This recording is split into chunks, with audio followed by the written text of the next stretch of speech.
저는 경남도민일보에서 의회와 정당을 맡고 있는 자치행정부 민한기 기자입니다. 올해 8월 말 기준으로 여성 인구가 남성 인구를 넘어섰습니다. 50.13%.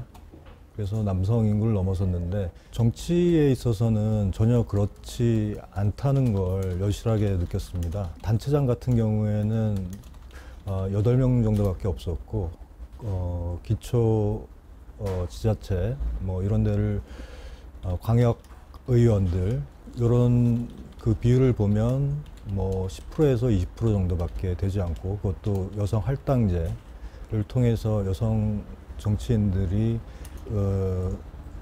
현실 정치로 진출하는 그런 현실이거든요. 그래서 이런 부분들을 막상 통계로 내보고 하면서 굉장히 좀 심각하고 좀 개선돼야 할 부분이 많다라는 점을 느끼게 되었습니다.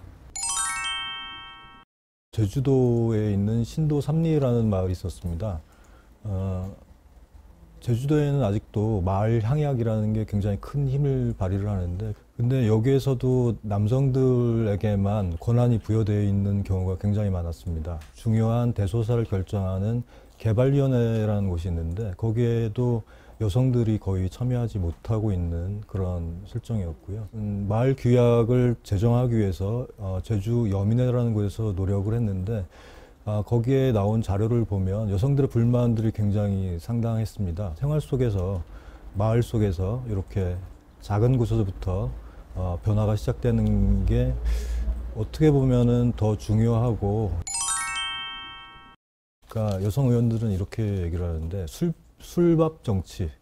그러니까 남성들은 술 먹고 밥 먹고 이런 식의 정치를 하고 혈연지원, 학연 이런 것들도 굉장히 막 잘 활용을 한다고 합니다. 그런데 여성들은 이런 문화에서 굉장히 자유롭죠. 근데 그게 반대로 또 얘기하면 현실 정치에서는 불이익을 당할 수 있는 거죠. 그만큼 조직을 만들지 못하고 세를 과시하지 못하고, 처음 시작에는 여성 할당제 같은 거를 좀 더 강화를 해서 여성들의 정치 참여를 좀 늘리고.